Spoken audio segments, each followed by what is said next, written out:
Olá, povo abençoado de Deus, tudo bem com vocês? Eu me chamo Eduardo Nassif, sou ministro da Palavra de Deus e estou aqui para levar vocês a ter mais um momento com Deus. Não esqueçam de se inscrever no canal para vocês receberem diariamente as mensagens e também as minhas orações.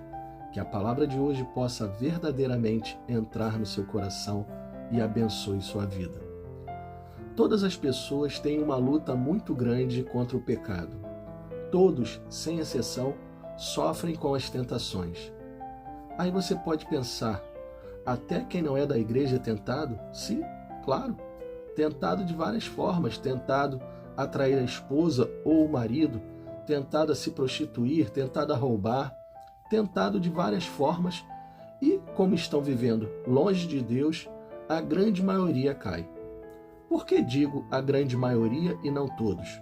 Porque mesmo quem está longe de Deus, afastado dele, por não ter aceitado Jesus como seu Senhor e Salvador, sabe o que é certo e sabe o que é errado. Muitos lutam contra o pecado, lutam para serem fiéis às esposas e maridos, lutam para ficar longe de pessoas que os levam para as coisas erradas. Todos, sem exceção, têm tentações em sua vida. Tanto aqueles que já aceitaram Jesus e estão na igreja, quanto aqueles que ainda não aceitaram e estão fora da igreja. Mas por que estou falando tudo isso para vocês? Porque, através da mensagem de hoje, quero ensinar a vocês como ficar longe do pecado e como resistir às tentações. Aqueles que estão em Cristo Jesus e servem a Ele têm uma grande vantagem sobre as pessoas que não têm Ele em sua vida. Jesus veio a este mundo para trazer salvação, mas nem todos aceitaram a salvação que ele veio trazer e a restauração da comunhão com o Pai, o Deus Todo-Poderoso. Jesus é o caminho para aqueles que amam a Deus de verdade e querem estar de novo debaixo da proteção dele. Jesus é o caminho para que ele possa ouvir as nossas orações. Ficou sem entender? Então preste atenção nesse versículo. João capítulo 9, versículo 31. Sabemos que Deus não ouve pecadores, mas a quem o teme e pratica a sua vontade. Deus ouve a oração daqueles que querem estar perto dele. Ouve a oração daqueles que o temem. Para dizer que ele não ouve completamente a oração daquelas pessoas que estão em pecado, ou podemos dizer, afastados dele, ele ouve sim aquela oração que você faz de arrependimento, aquela oração em que a pessoa se arrepende dos seus pecados e recebe Jesus como Senhor e Salvador de sua vida. Esse é o tipo de oração de pecador que ele ouve.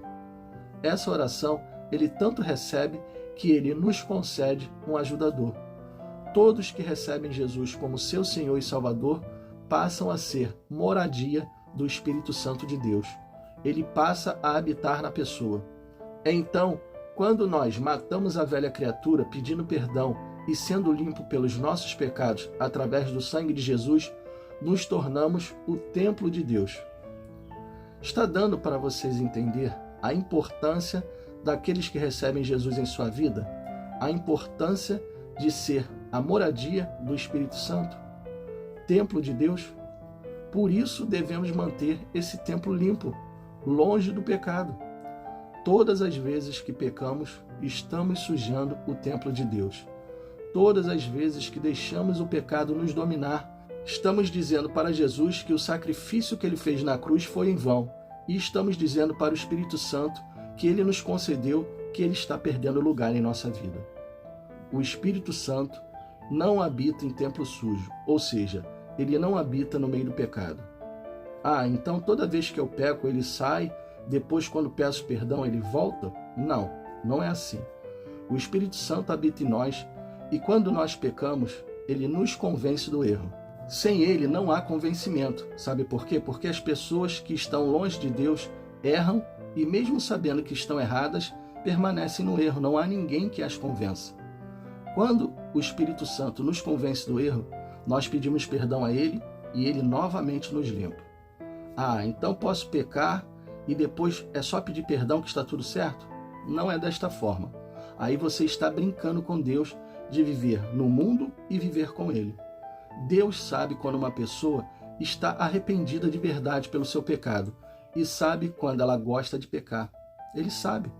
Então, se você pede perdão, mas pede sabendo que novamente vai voltar a cometer o mesmo pecado, você não está arrependido. Você está brincando com Deus, está brincando de pedir perdão a Deus. O Espírito Santo dá todas as oportunidades das pessoas se arrependerem, várias e várias vezes. Mas quando ele percebe que a pessoa foi dominada pelo pecado, ele se retira. A pessoa não pede mais perdão e acaba deixando sujo aquilo que estava limpo. Então, para podermos resistir ao diabo, ao pecado e às suas tentações, precisamos tomar atitudes. Atitudes de pessoas que realmente querem permanecer na presença de Deus. Vamos ver 3 atitudes. Primeira atitude. Tiago capítulo 4, versículo 7. Sujeitai-vos, pois, a Deus, resiste ao diabo e ele fugirá de vós. Lendo este versículo, naturalmente, logo pensamos que a primeira atitude é resistir, mas não é. A primeira atitude é se sujeitar a Deus. Quando você se sujeita a Deus, você está submisso a Ele, está fazendo a vontade dEle e, consequentemente, você consegue resistir ao diabo. A palavra sujeitar está totalmente ligada à palavra obedecer, obediência. Quando você obedece à palavra de Deus, obedece aquilo que Ele nos diz sobre permanecer longe do pecado, você está se sujeitando a Ele e resistindo ao diabo. Então, a primeira atitude é obedecer a Deus em todas as ocasiões e em todas as coisas. Lembrar do sacrifício que Jesus fez por nós e não aceitar nenhuma sugestão vinda do inferno. Segunda atitude é fugir das coisas da velha criatura. Segunda carta do apóstolo Paulo a Timóteo, capítulo 2, versículo 22. Fuja dos pensamentos impuros da mocidade e aproxime-se de qualquer coisa que o leva a querer fazer o bem. Tenha fé, amor e paz e sinta prazer na companhia daqueles que amam o Senhor e têm coração puro. Pensamentos daquilo que fazíamos antes de receber Jesus em nossa vida tem que morrer. Tem pessoas que mesmo depois de convertidas têm prazer em lembrar das coisas da velha criatura. Ah, porque eu era o garanhão, saía com todas as meninas do bairro e fazia sexo com todas elas, transava com todas elas. Ah, porque eu era um enganador, vivia enganando as pessoas e fazia elas de trouxa. A pessoa, ao invés de estar arrependida de verdade, está trazendo pensamentos da velha criatura que vão fazer o diabo, que anda ao derredor, colocar mais tentações em sua vida. O diabo percebe que a pessoa ainda gosta do que fazia e vai tentar a pessoa com as coisas que ela anda falando, coisas da velha criatura. Então, fugir de pensamentos da mocidade, ter prazer em estar perto de pessoas que amam o Evangelho e falam dele, faz parte daqueles que querem fugir da velha criatura. Agora, a terceira e última atitude é fugir também, mas fugir da imoralidade sexual. Primeira carta do apóstolo Paulo aos Coríntios, capítulo 6, versículos do 18 ao 20. Fujam da imoralidade sexual. Nenhum outro pecado afeta o corpo como esse, pois a imoralidade sexual é um pecado contra o próprio corpo. Vocês não sabem que seu corpo é o templo do Espírito Santo, que habita em vocês e lhes foi dado por Deus? Vocês não pertencem a si mesmos, pois foram comprados por alto preço. Portanto, honrem a Deus com seu corpo. O que é imoralidade sexual? Imoralidade sexual é toda prática sexual fora do padrão estabelecido por Deus. Sexo antes do casamento é permitido? Não. Então é imoralidade sexual. Adultério é permitido? Não. Então é imoralidade sexual, pois a pessoa está traindo a esposa fazendo sexo com outra pessoa. Prostituição é permitido? Não. Então é imoralidade sexual. Estupro é permitido? Não. Então é imoralidade sexual. Relação de homem com homem, mulher com mulher é permitido? Não. Então é imoralidade sexual. Ter relação com animais é permitido? Não. Então é imoralidade sexual. Sexo com parentes próximos é permitido? Não. Então também é imoralidade sexual. Tudo aquilo que te leva a pecar contra o próprio corpo é para fugirmos. Não podemos estar praticando coisas que fazem o templo de Deus ficar sujo. Prestem atenção no que vou falar agora para vocês. Tudo aquilo que nos afasta de Deus nos aproxima do pecado e nos aproxima do diabo.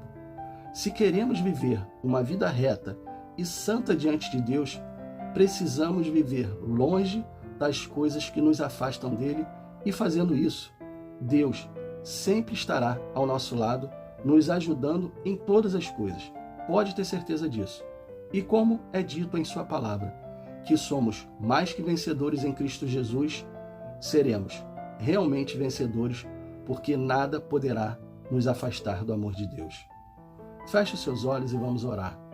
Pai, muito obrigado por essa palavra. Muito obrigado por abrir os nossos olhos, por nos mostrar certas atitudes que devemos ter para ficar longe do pecado e longe das tentações.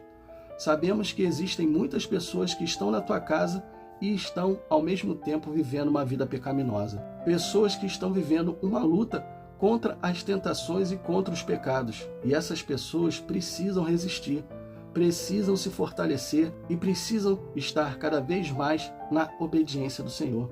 Precisam te obedecer a sua palavra, ler mais a Bíblia, fugir realmente da aparência do mal. Pai, ajuda essas pessoas, eu lhe peço. O Senhor sabe o quanto o pecado é pesado na vida de algumas pessoas. O Senhor enviou o seu Filho amado Jesus e ele passou pelas tentações e ele sabe exatamente como é lidar com isso. Por isso, estamos aqui em oração pedindo: ajuda-nos, Senhor. Ajuda-nos a nos manter longe das tentações e longe dos pecados. Afasta de nós tudo aquilo que nos afasta do Senhor. É o que te pedimos hoje, em nome do Pai, em nome do Filho e em nome do Espírito Santo. Amém, e assim seja.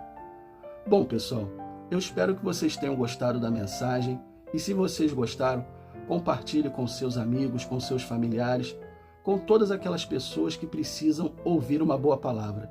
Deus abençoe a todos vocês e não esqueçam, amanhã nós teremos mais.